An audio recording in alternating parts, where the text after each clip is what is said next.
If God exists, I don't think he sits around sinking people's little boats.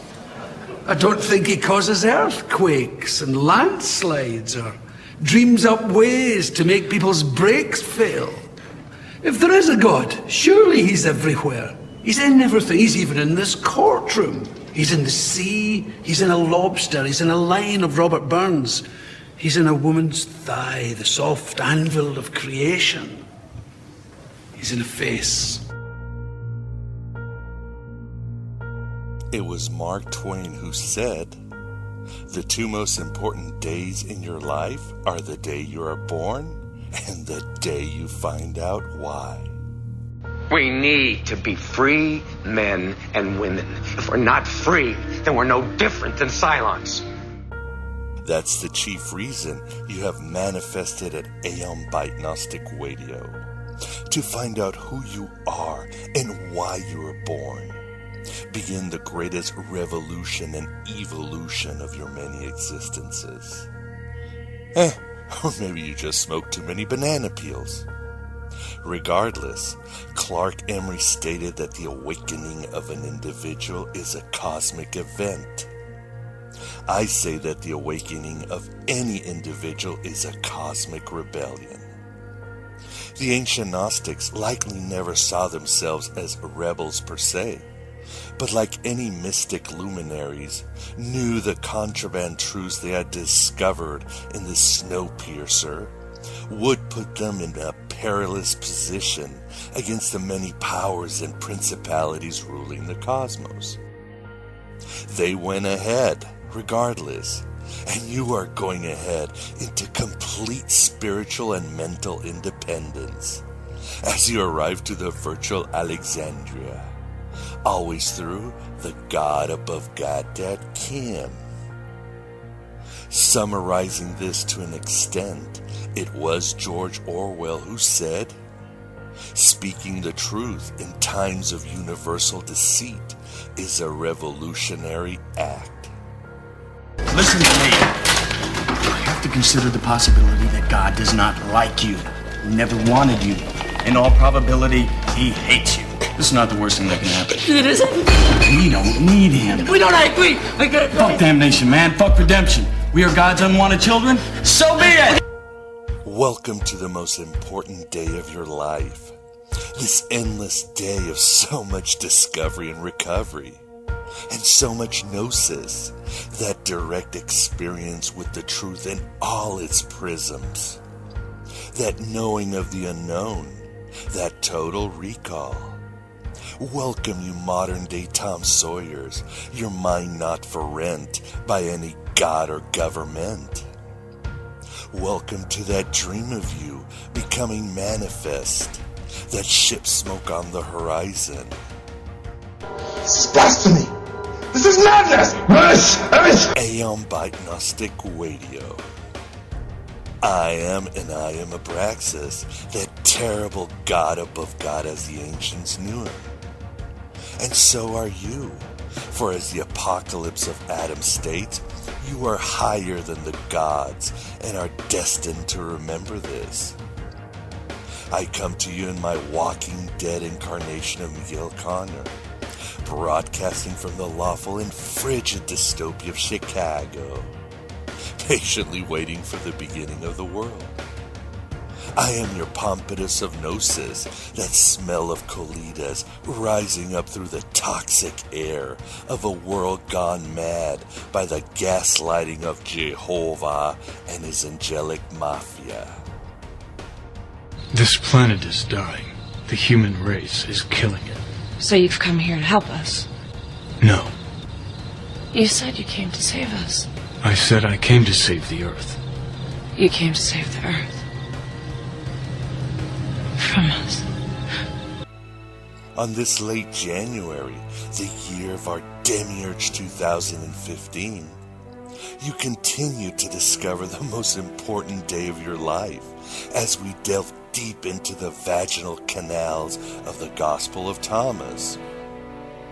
Our astral guest is Robert North, who incarnates at the virtual Alexandria a second time to expand on his research on doubting Thomas's Evangelion.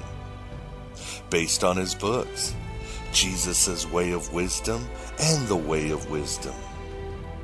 Bob's thesis is intriguing and with much merit, saying that the sayings in the Gospel of Thomas are not exactly sayings, but a form of poetry, Semitic parallelism that was employed by ancient mystics to both hide and express the hidden message of Sophia that she left in this world of generation.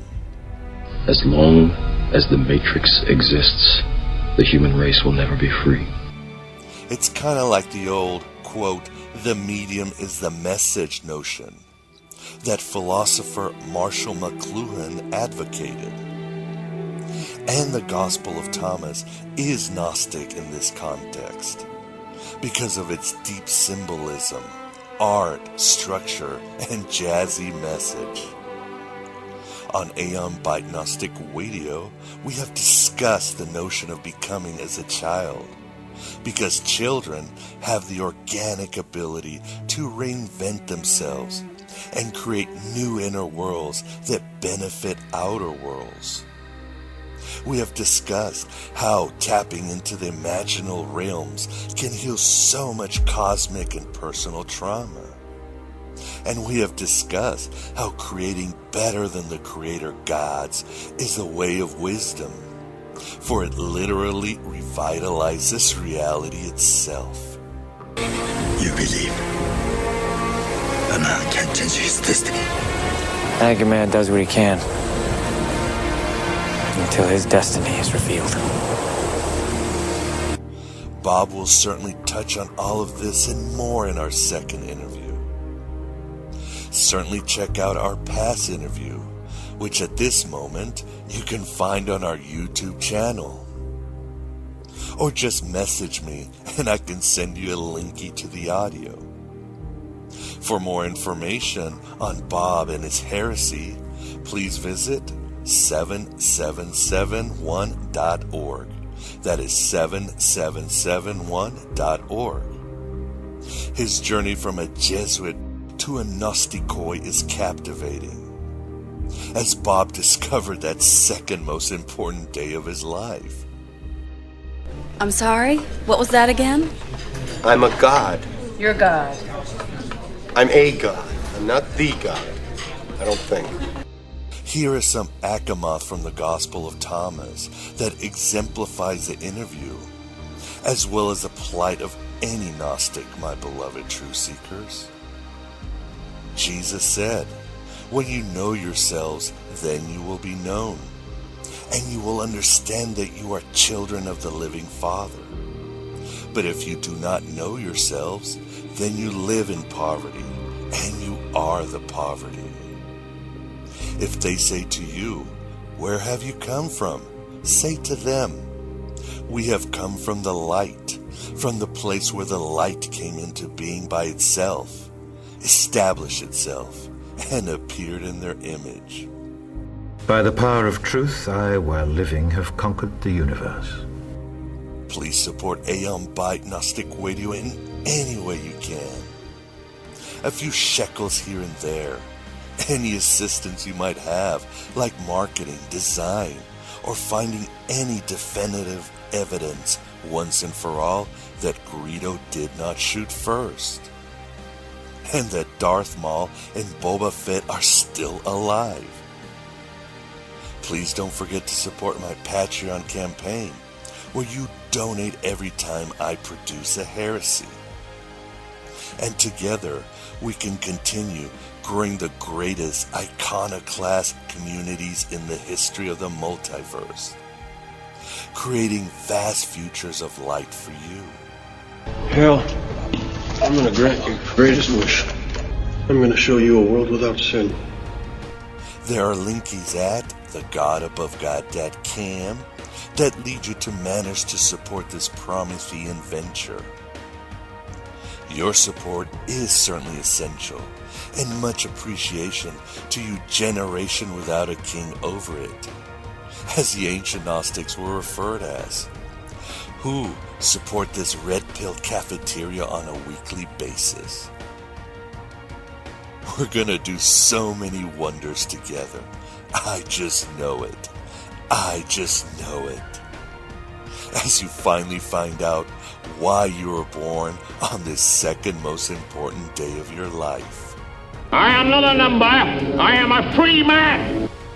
In the end, it's not really about having your dreams come true, but that you're dreaming your dream is reward enough. But enough of my drivel. Let us to the interview with Robert North. Like heaven above you, the spy that loved you, I'm keeping all of your secrets safe with me tonight. Hello and goodbye as always.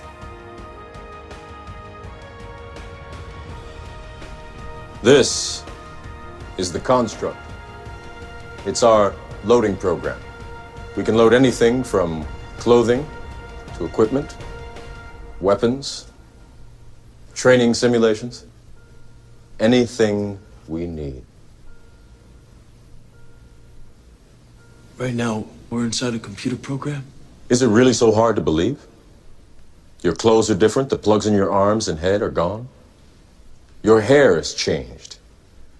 Your appearance now is what we call residual self-image. It is the mental projection of your digital self. This isn't real? What is real? How do you define real? If you're talking about what you can feel, what you can smell, what you can taste and see, then real is simply electrical signals interpreted by your brain. This is the world that you know. The world as it was at the end of the 20th century. It exists now only as part of a neural interactive simulation that we call the Matrix.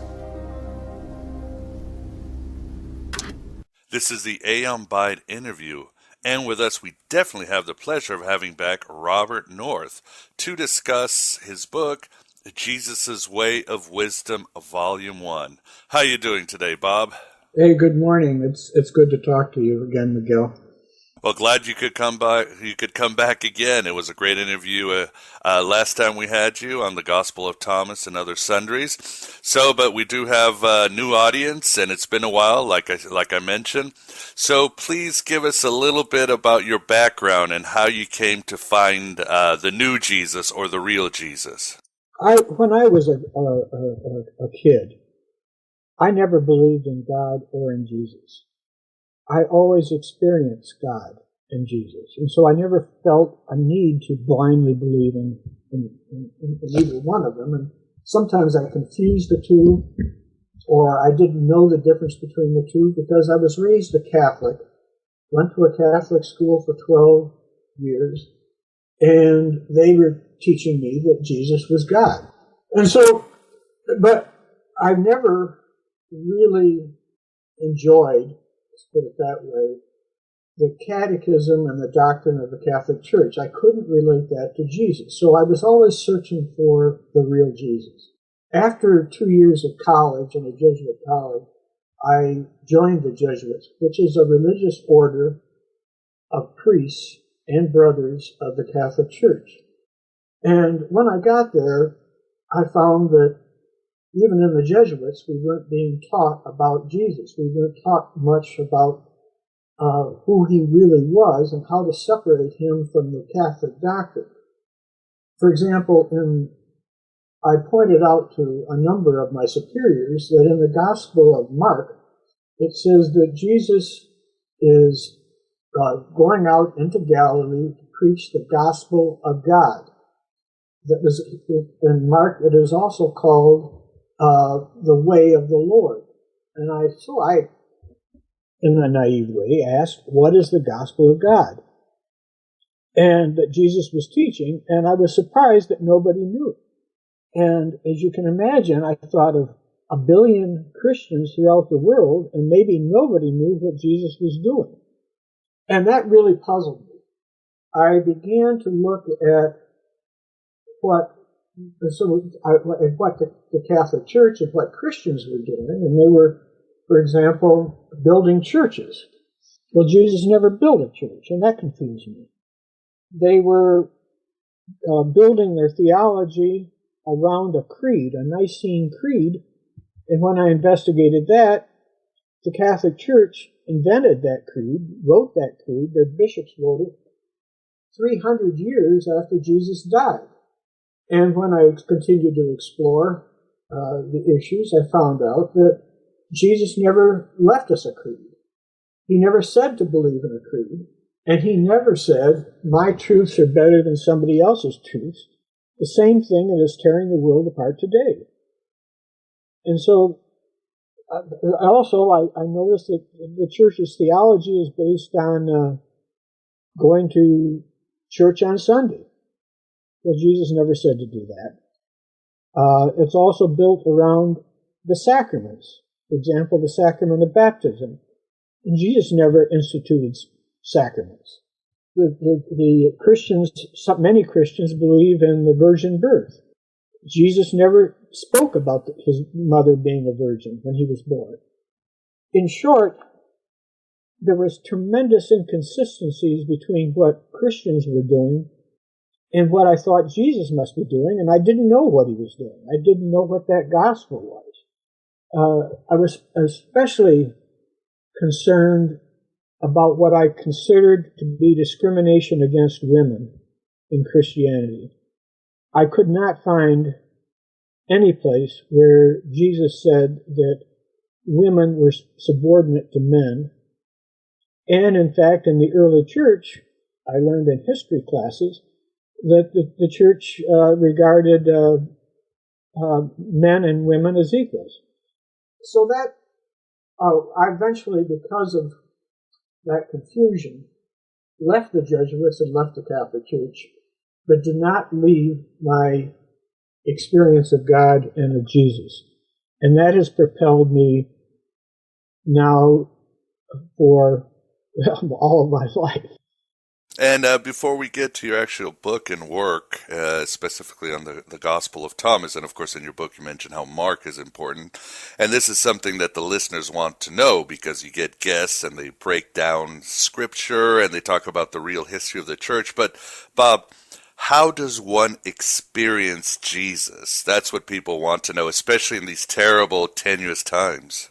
Let me just put it this way. As a child, it was no problem, because I was not taught not to experience Jesus. Society today doesn't acknowledge that you can experience God.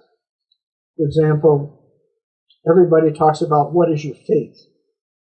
Do you have faith in God? Do you believe in God? So the subtle message to everyone, I think, is that it's impossible to experience God. Now, many people do, and when they do, their life is changed. That's what drives people to take vows of poverty, chastity, and obedience. That's what drives Protestant ministers to go all over the world. That's what drives people in all faiths, Muslims, Hindus, to devote themselves to God, because once you do experience it, you say, my gosh, there's another reality. I think you have to be open to it, and I think you have to be willing to give up. This is something I've learned, Miguel. You've got to give up every idea that you have about God, because none of them, they're all brainwashing, none of them fit. And each person is told by God, through their inspiration, exactly how to relate and what the experience is. And I don't think any organization has a right to tell anybody else what that experience is or anything about God, because I think that's a personal discovery that needs to be made. I think it can be made once you leave our cultural indoctrination. You become very open. You take the courage to say, if you're there, show me. And I think most people will find that if they're really open and they really say, talk to me, show me, they're going to experience God, and they'll experience Jesus, and they'll experience other things that I've never experienced. Well said. And Bob, going to your book and what you found out in the Gospel of Thomas, your thesis says that these are actually, Jesus was actually writing poems based on a Semitic style. Could you tell us a bit about that, please?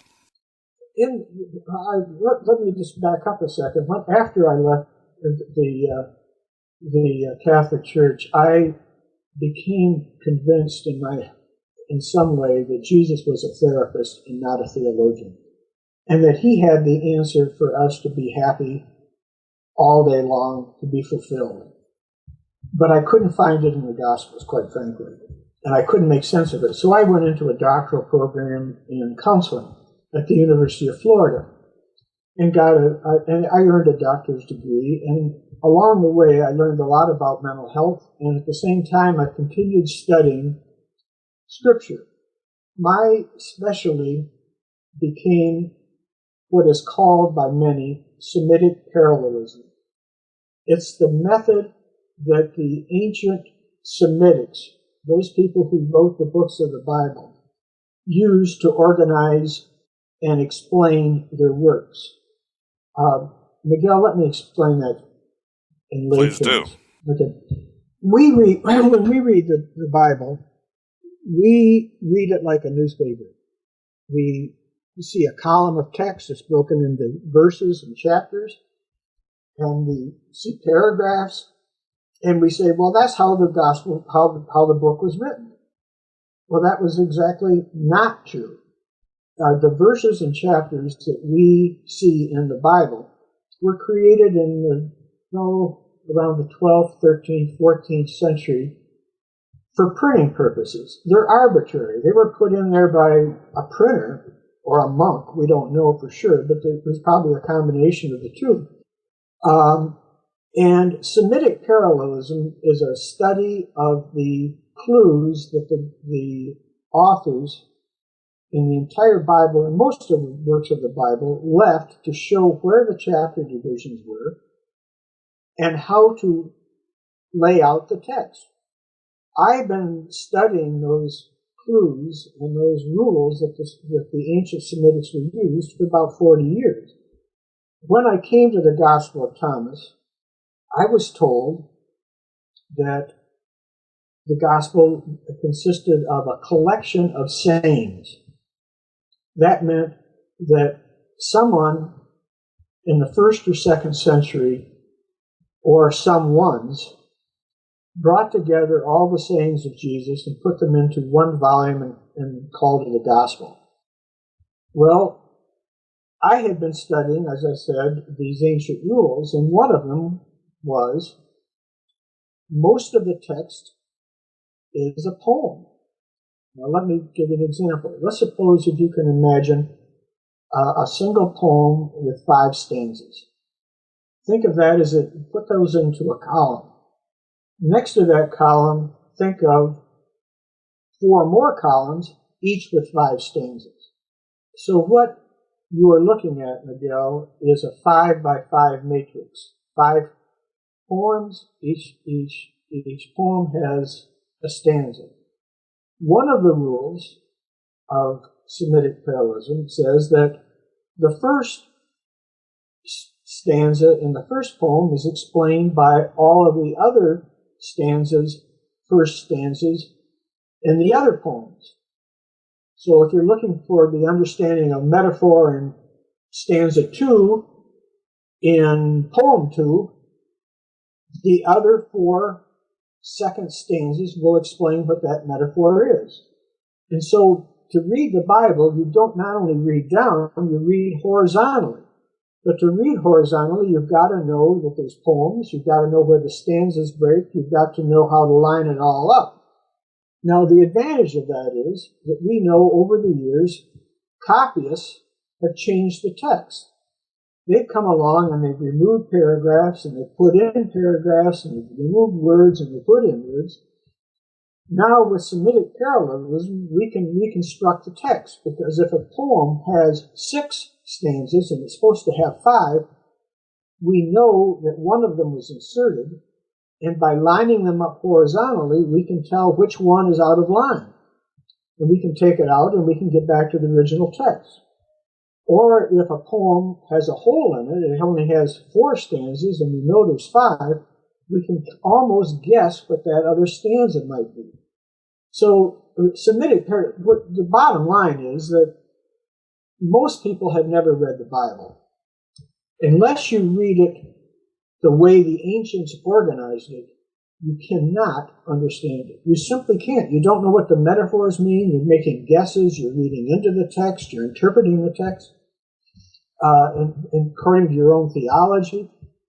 And so the reason I've been fascinated with this study is that there's 3 major religions. Judaism, Islam, and Christianity are based on interpretations of the Bible. Well, if those interpretations are based on false interpretations of the text, and they all are, if you're not following the ancient rules, you have no idea what's going on. Really, almost no idea.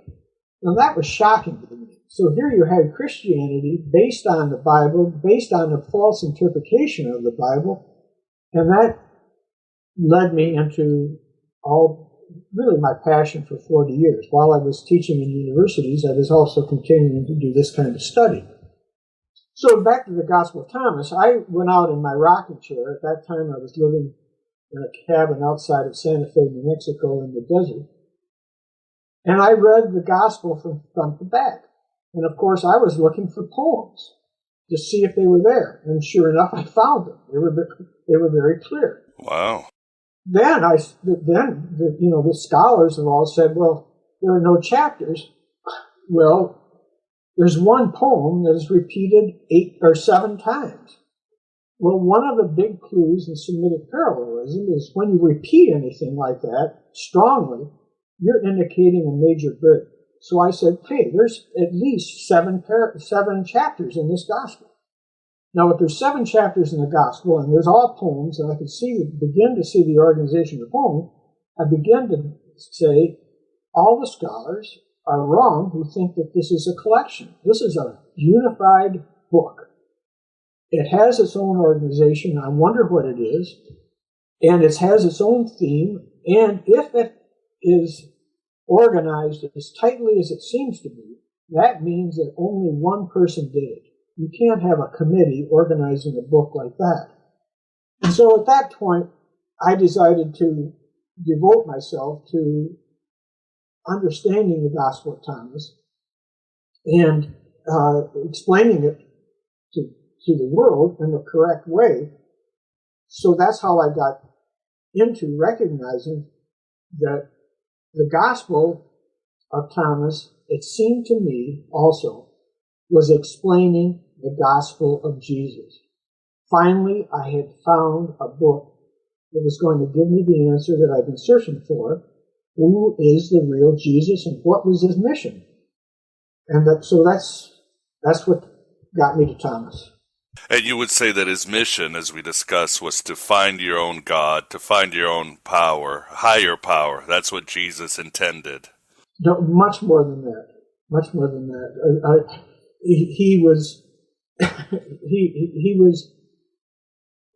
this is going to be a shocker. Let's hear it. How can I say this? Because I know your audience is going to be shocked with it. He saw the same problem we do today. Look in the Middle East. Look at the way various versions of Islam are fighting each other.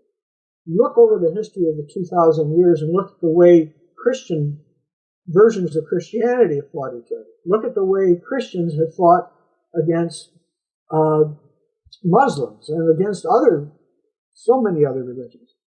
The reason is that each religion, the people in each religion identify themselves with a particular doctrine. And they say, my doctrine is true, therefore yours is false. And that leads people to say, I'm good and you're bad. And that, of course, leads people to say bad people need to be marginalized, persecuted, and then eventually killed. And we see that going on in the world today. Well, Jesus came into exactly the same world. Judaism was divided. Jews were fighting other Jews about what is true. Judaism was a political system also, and it was fighting against the political religious system of the Romans. So there was division there. There were various versions of the Roman religion, and they were fighting each other. So Jesus came in as the Messiah. Now, the Messiah, another word for the Messiah is Christ. The two words are interchangeable. And Miguel, as you know, 500 years before Jesus, the prophets prophesied, that the Messiah would come and save Israel. That by that they meant to save Israel from foreigners. First it was the Greeks. Well, it was before the Greeks, it was many other countries, but then it was the Greeks and it was the Romans. So for 500 years before Jesus, people were looking for this Messiah to come, this grand person who would be in the likeness of King David, who would establish either a physical kingdom. Most people thought it would be a physical kingdom with an army that would conquer the world and bring people together into one grand Israel. There were other people who said, well, he's also going to be healing people, bringing unity not only to the world, but bringing unity to the individuals, so the kingdom will be external and internal. Then there were some people who said, no, it's going to be only internal. And that was a debate going on with Jesus when Jesus was born. And people were under tremendous Roman oppression when he was born, and they longed for this Messiah, this Christ, to come and save them.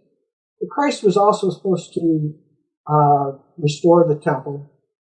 He was supposed to clean up Judaism, and he essentially was to bring everybody to one religion. Now, Jesus, when he was born, he knew probably that he had been designated as the Messiah, or if not, he suspected it. And he lived and he died, and as we look back, he didn't do any of those things. He didn't build the physical kingdom. There's no unity in the world. So either Jesus was not the Messiah, was not the Christ, or his gospel has been lost. And I thought it was the latter when I got a hold of the Gospel of Thomas. I was sure that he had the way. Now, what made me convinced that he might have the way is when I began to study the very roots of Christianity, and that led me to the Apostle Paul. I don't think we can understand Jesus without comparing him to the Apostle Paul. Jesus did not saw in the world that people were divided over doctrine. He did not create any doctrine. He did not create a creed. He did not say that my truths were better than yours. He did not say that you should call other people bad who don't believe what I believe. But then when I started to study Paul, I saw that that was exactly what Paul was saying.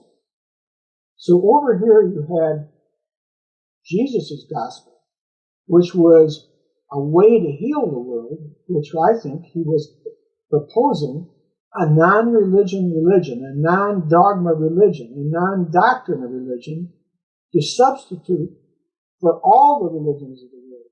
So the shocker for me is I began to study Paul, I began to see that Jesus was intended to unify the world around a particular way that everyone could follow, whether they believed in God or whether they experienced God or not. So it was a way to unite everyone from atheists, skeptics, whatever. It was one single way to unite us. Well, that really got me enthused. And so that's what led me even deeper to work with the Gospel of Thomas. In short, I was convinced Jesus would never be a Christian, he wouldn't belong to any religion, and that he was actually disrupting all religions. And this message is found in the Gospel of Thomas when you read it right. When you read it right according to the rules, that's exactly what what I found. Do you want me to show that to you in some way? Sure, yeah. If you could show us briefly, that'd be great, Bob. one of the core poems in the Gospel of Thomas is this. It's called the Child Poem, and we find it in chapter 2. He says in the poem, "He will delay not, namely the man of maturity in his days, to ask a little small child, he being of 7 days, about the place of life, and he will live." Now let me just take you through that because it's very carefully, because we're going to see a tremendous contrast between what Jesus thought, what Christians think, and what the Apostle Paul thought. His poem starts out, first stanza, "He will delay not." In other words, a person who is a seeker will not hesitate. And now he's going to tell us what. He says, namely, a man of maturity in his days. Now, the word days is a metaphor for a time of enlightenment. So if you get up in the morning and you go to your chair with your coffee and you're open to being enlightened, that is called a day. So a man of maturity in his days is one who has become quite enlightened by paying attention to his days and by living his days, his moments of inspiration. Then the third stanza says, he asks a little small child. Okay, so the man is searching for wisdom. He's searching for his fulfillment. And where does he go? He goes to a small child. Now, that's what Jesus is saying is, my model for where we're going, how we're evolving, what our goal is, if we're going to be fulfilled, you will see it in a baby. And a baby in some way reflects that. The next stanza says, he being of 7 days. A child of 7 days, the word 7 means perfect. So the child of 7 days means a child that is perfectly enlightened. So he's looking at a baby and he's saying there's something about the life in that child that we lose when we become adults, and that we've got to go back and become that again. And he says, about the place of life is the next stanza. In other words, he's staring at the child and he's wondering about where within that child could all that beautiful life be coming from. Then his last stanza says, and if he copies that life, he will live. Now that contrasts dramatically with what we know in Christianity and from the Apostle Paul. Paul preached that we are born with original sin. Jesus never mentions original sin, and he possibly never even heard of it. Paul said that sin is passed down through generations. Jesus never said that. Paul said that Jesus had to die on the cross to remove that sin. Again, Jesus never mentions anything about dying on the cross, about the need to believe in his crucifixion or his resurrection to be saved. Jesus never said you needed to believe in anything to be saved. What he says in this poem is, you've got to become like a babe. That's how you're saved. You've got to give up all of the false selves that we've taken on as adults and become like a babe. So there's a radical, fundamental difference between the theology of Paul, the theology of Christianity, and what Jesus was doing in his gospel. The poem then goes on. It has a last part that's kind of a conclusion. It says, for there are many first who will come to be last, and they will come to be single ones. So those who are first are those who spend time enlightening themselves through direct revelation, who follow their inspiration. They come to be last by becoming last like a little babe. and they will come to be single ones. Single ones means unified. They are who they are. They're their real selves. They're divided between their real self and their false selves. So for Jesus, found everyone living a false self, many false selves, and the thrust of his gospel is, you have to become single again. You must become like a babe. Does that make sense? Makes perfect sense. I mean, that's part of the Gnostic thrust about children know how to reinvent themselves. They know how to go to the source. They're organic and natural in what they do, so it makes sense. But Bob, do you see Jesus, or do you feel Jesus was revealed this, or is there any evidence that he was part of a stream that already believed in this sort of the way of wisdom, as you call it? All right. The way of wisdom essentially means that a person, Jesus has a poem that expresses it strongly. He says, "Blessed is he who discovers his answers on his own." Now that's, again, very surprising. He's got another poem in which he, quite frankly, calls indoctrinators, people who tell people how to think and act, like politicians, like parents, like all of us have done, like clergy especially. He calls them false gods. And he says that the doctrine of clergy, the doctrine of politicians, if you worship it, you are worshiping false gods. Now that's in another of his poems. So Jesus was disrupting this whole process that we ritualize into going to a church or to a temple and having somebody tell us how to live.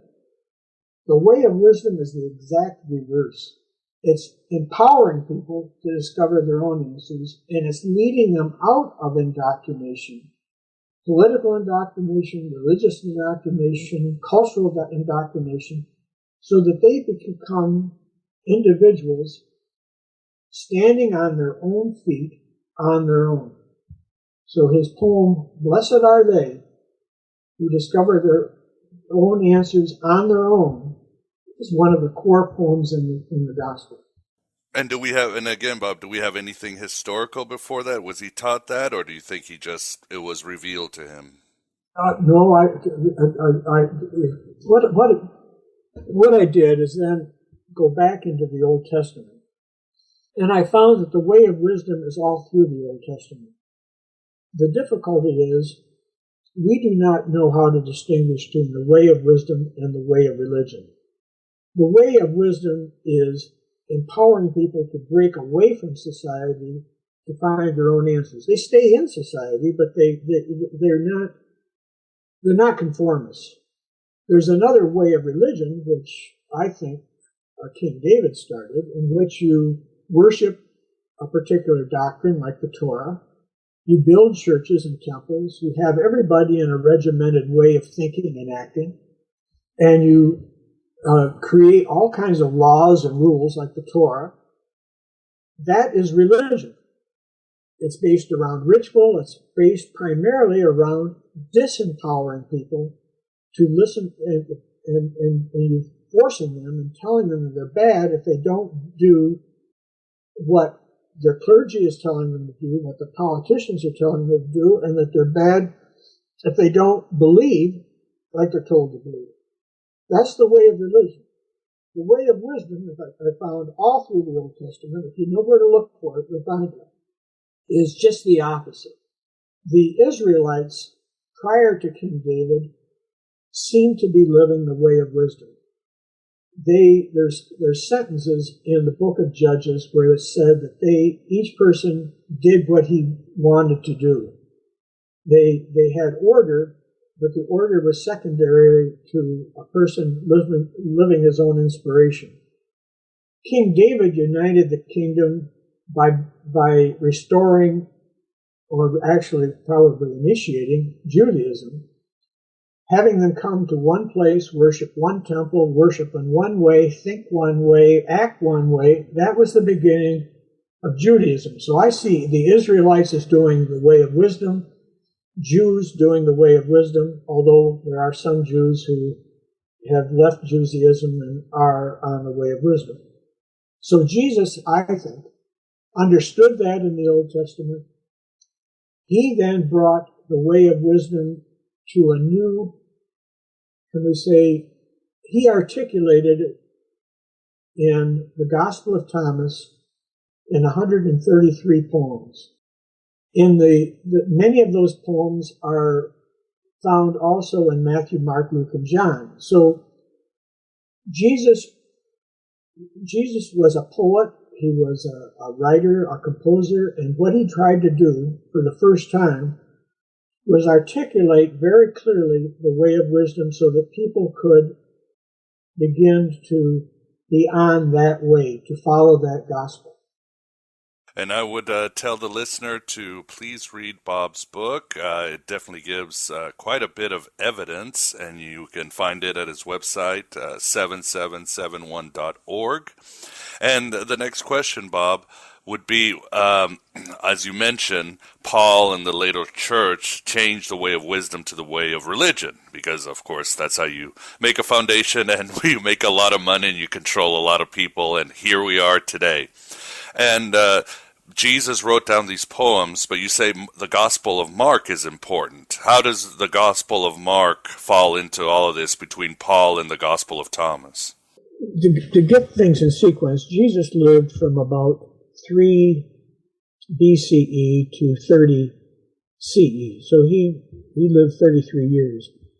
3 years after he died, Paul came to Jerusalem as a fundamental clerical Jew and began persecuting Christians. And the question is, why was he persecuting? In Jerusalem, they probably only had 50 or 100 Christians. And we're told in the Acts in chapter 9, let me quote the verses 1 and 2. But Saul, still breathing threats and murder against the disciples of the Lord, went to the high priest and asked him for letters to the synagogues at Damascus, so that if he found any belonging to the way, notice the word way, men or women, he might bring them bound to Jerusalem. So right from the beginning, Paul, in about 33, learned of Jesus' gospel, his way, was so offended by it that he began to kill and persecute people who were living it. Paul, people probably don't know, everyone knows that he had a vision. A lot of people know that he had a vision on his way to Damascus after he got the orders to go to Damascus. And on that trip to Damascus, Jesus appeared to him, and Jesus told him that he was indeed the Messiah and to stop persecuting his followers. Paul, at that point, found himself in a conundrum, I think. On the one hand, he knew that Jesus was the Messiah, but on the other hand, he detested this new way of Jesus.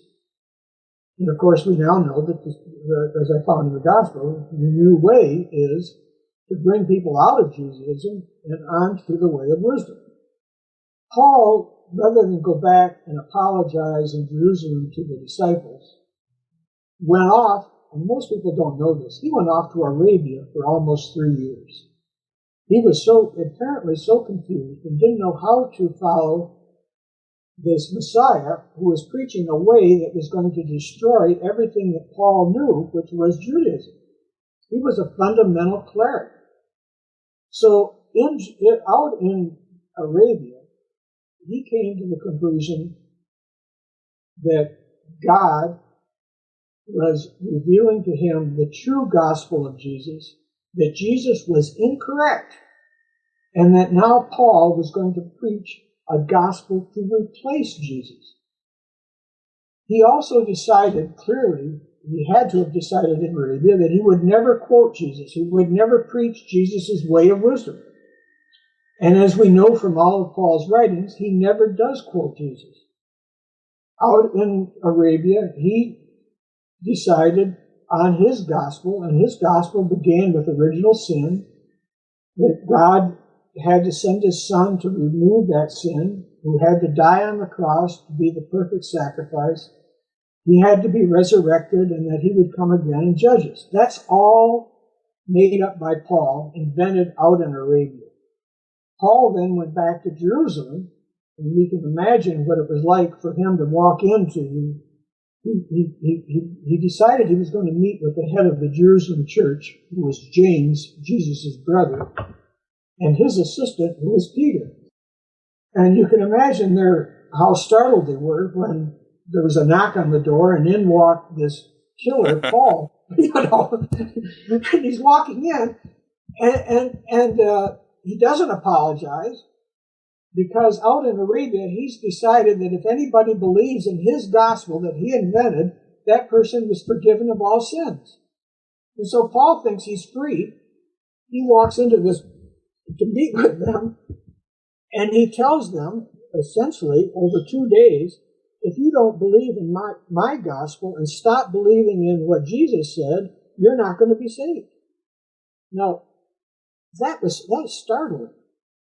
James and Peter, of course, eventually threw him out, and Paul left Jerusalem, and then for 10 years he went around Rome, never did return to the apostles, and preached his gospel as a substitute for Jesus, and that gospel has become the foundation of Christianity, and that's how we've become separated from the real Jesus. But, so Mark was written, you see Mark written as after Paul or before Paul? Okay, thanks for bringing me back to that. Paul then died in about 62. Mark was published in about 70. Now the question is, Mark had a choice. He certainly knew about Paul. He had a choice to be either proclaiming the gospel of Paul or proclaiming the gospel of Jesus. When you apply, and I show this very detailed in my next book, very detailed, when you apply Semitic parallelism to Mark, you see that he was preaching the way of wisdom. When you apply Semitic parallelism to Luke, Matthew, and John, they're clearly following Paul. So we think that the New Testament is preaching one gospel. It isn't. Mark is preaching the gospel of Jesus. The other three are twisting Jesus' words and the meaning of the words to make us believe that Paul had the correct gospel. And Bob, as we've discussed since our last interview and before that or during that, you say that you've had to change or modify some of your research, and you mentioned how Elaine Pagels had some opinion, some input. Can you tell us what you've exactly changed or what you've modified? What I've done in this book is, for the first time, I think, I don't know of any other book, is articulate. I took 53 of Jesus' wisdom poems, arranged them in an order that would enable a person to read them and to, if they wanted to break out of religion and begin on the way of wisdom, this is kind of a manual. And it's not Bob North's manual. You're following the actual words of Jesus in a sequence that enables you to understand his way. Now, the first book that I wrote, I only began to see what the way was, and I found the book, now that I read it again, somewhat confusing. This book, when the people are reading it now, they're telling me it's not confusing, that they can follow exactly what Jesus is doing. They can see exactly how he differs from Paul and how he differs from Christianity. And most importantly, they can see that Jesus would never be a Christian, nor authorize Christianity, or would he support any other system built upon a creed, built upon beliefs, that built upon the notion that people are better than other people because they know the truth. All of that is divisive. That is not what Jesus was doing. He saw that the answer that the world needed for healing, group healing between groups and individuals, was to look at religion, see how it disempowers us, look at the way of wisdom, and make a choice. You cannot be on both. You can either follow your own answers on the way of wisdom, or you follow the answers of other people on the way of religion. And that's the choice that he's offering everyone. And I think my book is the first one to show that. Yeah, and again, real briefly, what is there anything major you had to modify from input from others? It wasn't input from others. It was using Semitic parallelism to really understand his poems. Let me say this in I guess a little humbleness, Miguel. No problem. I'm growing on his way. I've been brainwashed into the old way of religion. And so it's taken me 15 years with the Gospel of Thomas to more and more give up the assumptions that are in me, that are in my DNA almost. You know, they get into your mind. So I would say that over the last 5 years, it's been Jesus through the gospel has been shaping me, teaching me exactly how to live on the way of wisdom. I have to, every day I find myself making assumptions that come from way, way, way back. And I have to learn to give those up and to see what he's really doing. So you can read the poems once and think you understand them, but you go back again and you say, oh my gosh, I didn't. There's much more here. And then you go again and you go again. And that's the process that I've been on. And what I tried to do for everyone in the book is not to put my discoveries in the book, but rather just to show what the metaphors mean and help them to see what Jesus is saying, and then leave it up to everyone to decide if the poem really means what it seems to mean and whether they want to follow it or not.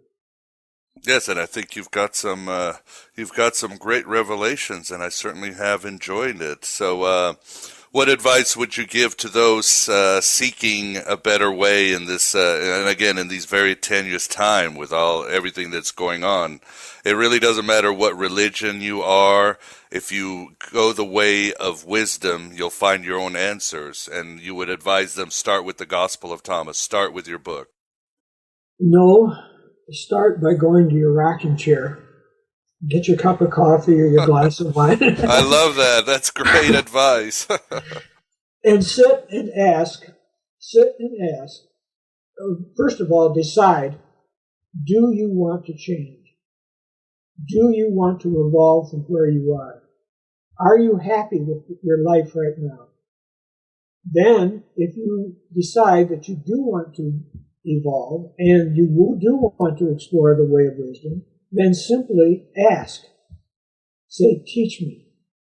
And I do that every day. I do it twice a day, and then I do it during the day in small chunks. But you've got to understand one of the core poems in the Gospel of Thomas is, he who has an ear to listen, let him listen. That's repeated 7 times. Now, he who has an ear, he's talking about ear singular. He's talking about third ear. He's talking about direct inspiration, the inspiration that we have when we're creative. When an artist sits down to be creative, he gets rid of all the old thoughts in his mind, and he opens to being inspired. Many artists say, the work comes through me. I do not do it. I shape it, but it comes through me. That's exactly the process you do in your rocking chair. You start by saying, teach me about you, teach me that you exist. I'm willing to give up all my former beliefs, all my former ideas. I'm willing to start over like a babe. That's where it starts. Then after that, you may be called to read my book. And the reason I say that is because I've organized 53 of his poems in a way that makes them easy to understand his way. And if you're called to do that, then do it. And then if you're called to read something else, do that. If you're called to go for a walk, you do that. But you're always, always listening with your third ear for what your answers are and how to find them. There is no book, there is no person who is going to give you your answers. It's a personal dialogue between you and God, quite frankly. And what God means to you is going to change every day. We've got to give up all of our notions of God. Whether it's a personal relationship or not will be revealed to each person in its own way. Everyone the essence of the way of religion is third ear listening, and then following what you're hearing, making mistakes, coming back, doing it again and again, and gradually you're going to be meeting other people who are on the way of wisdom, and it is, quite frankly, a lot of fun to sit down and talk about all of our discoveries. And someone might say, well, I discovered that. And another one might say, well, here's what I discovered, and I differed from that. Well, that's all fun, because on the way of wisdom, there's no correct truth. You're always discovering truth. You're always discovering the depths of that truth.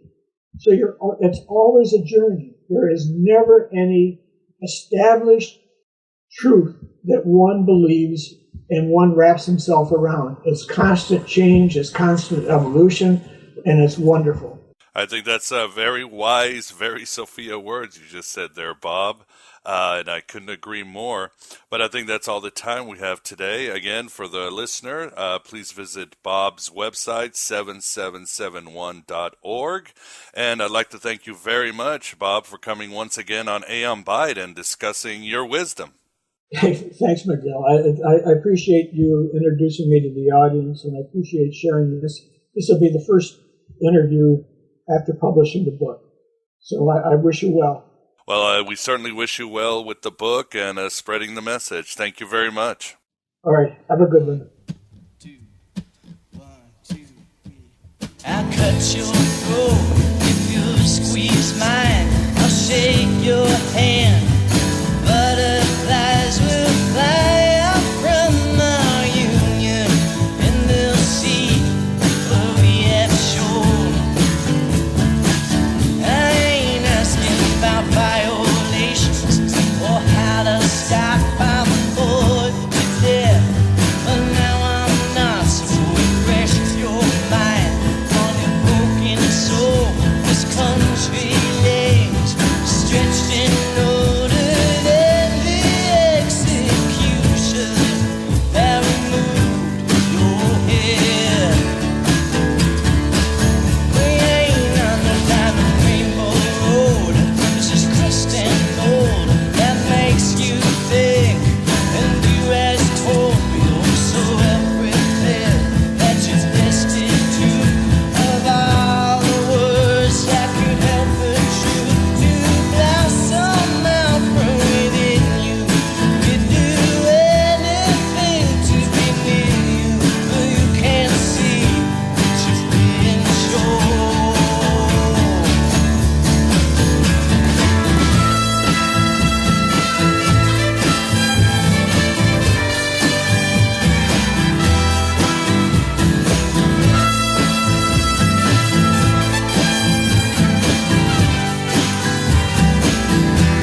Yeah, some asshole's food, and you'll